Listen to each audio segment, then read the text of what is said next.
All right, man. Pro Football Network says Jared Goff is the 22nd best quarterback in the National Football League. Let's speak on it. Check out Detroit Lions top playlist. Thumbs up the video, share the video, subscribe to the channel. The subscribe button is the bell icon button.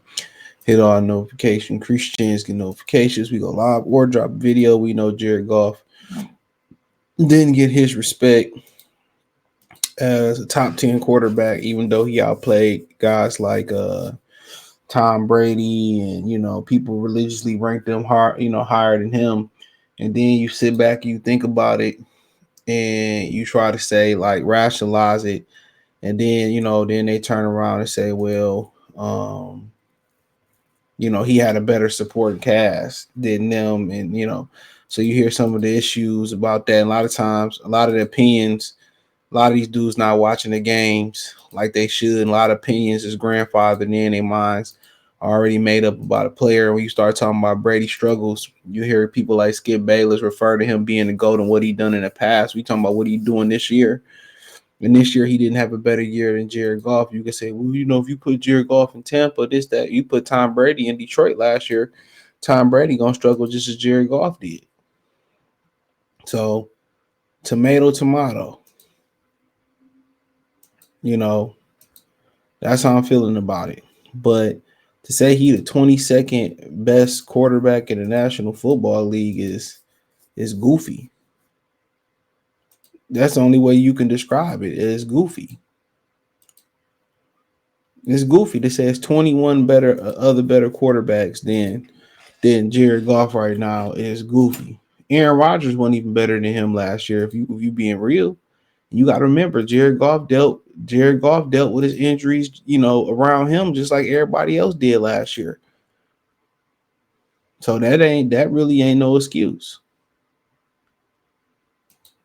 He dealt with injury just like everybody else did. Guys in and out the lineup, receivers in and out the lineup, in the whole shebang.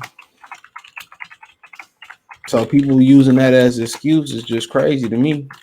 But um, but that's what people want to use as excuse. Jared Goff played here and Jared Goff did this and Jared Goff did that, but that's not the scenario. That's the crazy thing is that's not the scenario. The scenario is that he is where he at. Don't get to kissing our ass about our weapons and stuff. Now y'all want to give us some respect. It's just crazy to me. But since Jared Goff checks in lowly in PFN's quarterback rankings, it says Jared Goff played some truly outstanding football down the stretch for the Detroit Lions in 2022. The quarterback overcame uneven start to the year by catching fire, and the team's 8-2 finish, churning out stats that was in the top 10 in pretty much everything and top 5 in many categories. The tour finish from Goff wasn't enough to overcome inconsistent start in the latest set of NFL quarterback rankings from Pro Football Network. It says the Pro Football ranked 39 quarterbacks who threw at least 100 passes in 2022, having a reasonable chance of being part of the quarterback discussion next year. Of the 39 quarterbacks, Jared Goff checked in at number 22. Goff sat in the middle of the fourth tier, one label useful but limited. He's sandwiched between Cleveland's Jacoby Brissett and rookies Kenny Pickett. The comment hint at why Goff appears much lower than expected the most. He says, like Brock Purdy and Jimmy Garoppolo, Goff take advantage of excellent supporting cast to help produce on offense. He doesn't process as quickly as the other two, and his accuracy is not quite up to their standards. But he does have a good arm and understanding of what he needs to do. If he could create off book as well as Purdy or some of the other quarterbacks on this list, he'd be ranked much higher. So Goff is one of the few that raised skeptical eyebrow. Geno Smith and Kirk Cousins each being at least 10 spots above Goff, and both 49ers Jimmy Garoppolo and rookie Brock Purdy are also above the Lions quarter. Hard to argue with players at the bottom, Zach Wilson. So, yeah, it's crazy. Geno balling, okay, cool. Geno had a great year. Kirk Cousins wasn't better than Jimmy Garoppolo. When he was healthy, wasn't better than him.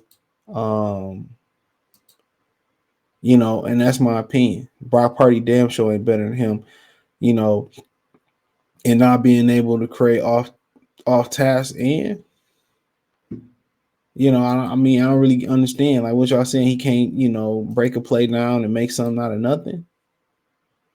Is that what we saying? There are some limitations there, but to say, Jimmy Garoppolo ain't had no season like Jared Goff had, and I can't remember when. To be honest, when did he have a season like that? That's what I'm trying to figure out. But hey, like I said, maybe I'm tripping. Maybe I'm tripping. But I mean, it is what it is. It's part of that Detroit disrespect. You know how it is. It's part of that Detroit disrespect, bro. But to say Brock Purdy better than him, I just heard somebody say, I forget what network it was. I retweeted on one of my Twitter accounts that said that Jalen Hurts was the fourth best quarterback this weekend behind Brock Purdy. You know what I'm saying? Behind Brock Purdy. So I mean, it just let you know right then and there. I mean, what it really is. That's crazy. Say he the fourth best quarterback behind Brock Purdy.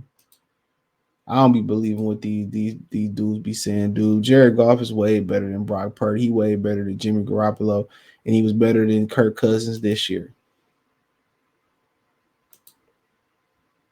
That's what we can say.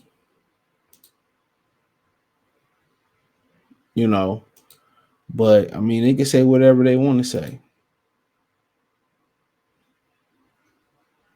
He just got to keep proving them wrong. But the most interesting thing about it for him is what Brad Holmes think. And obviously Brad Holmes likes him as a player and as a person. But do Brad Holmes feel like they need to upgrade the position? But like Brad Holmes said, it's much easier to get worse at quarterback than better. And most of these GMs, that's why Kirk Cousins still got a job. Most of these GMs, when they got somebody like Dak or they got somebody that they that's solid, they scared to go out there and upgrade the position because they can't upgrade. Because they it's hard to upgrade the position. It's hard to predict. So that's why you see Daniel Jones have a semi good season, and you see that they talking about paying him $40 million a year because it ain't no, they don't believe in their ability to go out there and upgrade the position. Blake Bortles end up getting a whole bunch of money. They didn't believe in their ability to upgrade the position over Blake Bortles over there in Jacksonville. So to me, this ain't like this ain't too much of a shocker. The NFL, if you play half decent or have a good decent run, they pay Joe Flacco after that playoff run he just had. So it don't shock me none. They a lot of these teams scared to take a chance. Look, I mean, how long they gave Sam Bradford. Philadelphia kind of moved on quick from Carson Wentz, though. That was the anomaly. And Howie Roseman, he knew something. He moved on quick. Drafted Jalen Hurts, already knew kind of, what position, where they kind of wanted to go with it at. Hey, I respected it. But, sticking with Kirk Cousins, Dak Prescott, and expecting the Super Bowl and expecting when stuff break down, them to go out there and get a Super Bowl is crazy to me.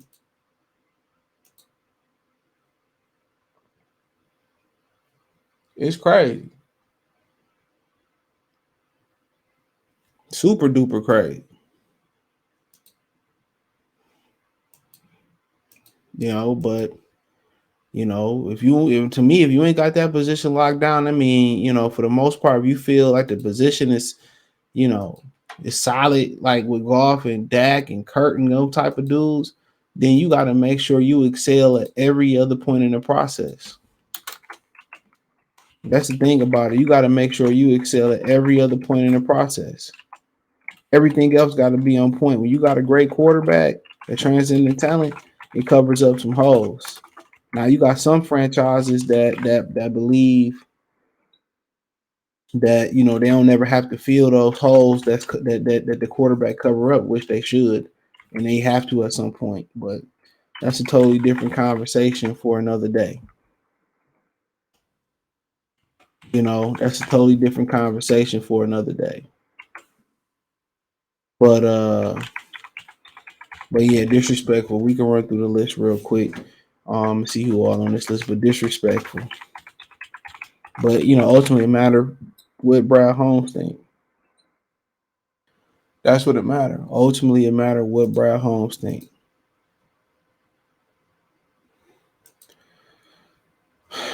But obviously, Patrick Mahomes, Josh Allen, way too high. Joe Burrow, Jalen Hurts, Justin Herbert, Tua, way too high. Dak, way too high. Like Trevor Lawrence, way too high. Lamar, got injured. Geno, above average. Aaron Rodgers, above average. Kurt, above average. Useful but limited. Daniel Jones, above. Jared Goff, Tom Brady, Jimmy Garoppolo, which is crazy. Kyler Murray, Derek Carr, which is crazy. Justin Fields, which is crazy. Ryan Tannehill, which is crazy. Brock Purdy, Jacoby Brissett over Jared Goff. Only ones under him: Kenny Pickett, Sam Darnold, Mac Jones, Andy Dalton. Stafford got injured this year. Russell Wilson, Deshaun Watson. I don't know how you could rank him after he missed a whole year of football. Ritter, Heineke, Mariota, Baker Mayfield, Matt Ryan, Mike White, Davis Mills, Carson Wentz, Malik Willis, Zach Wilson. So, Jacoby not better than Jared Goff. Brock not better than Jared Goff. Ryan not right now. Justin Fields not. Derek Carr not. Kyler Murray, I'll give it to Kyler. Jimmy Garoppolo not. Tom Brady wasn't this year. Daniel Jones not. Daniel Jones literally threw 15 touchdowns and 5 fucking interceptions. How does that work? How does that work? But hey, let me know what you girls and guys think, man. Check out Detroit Lions Talk playlist. Thumbs up the video. Share the video. Subscribe to the channel. Next subscribe button is the bell icon button. Hit all notifications. Increase your chance to get notifications. We go live or drop video. Financially, want to support the channel. Cash App, $ CJ Good 313. Venmo CJ Good 313. PayPal link in description. Check out Detroit Lions Talk playlist for more videos like this. Appreciate the love and support. Peace.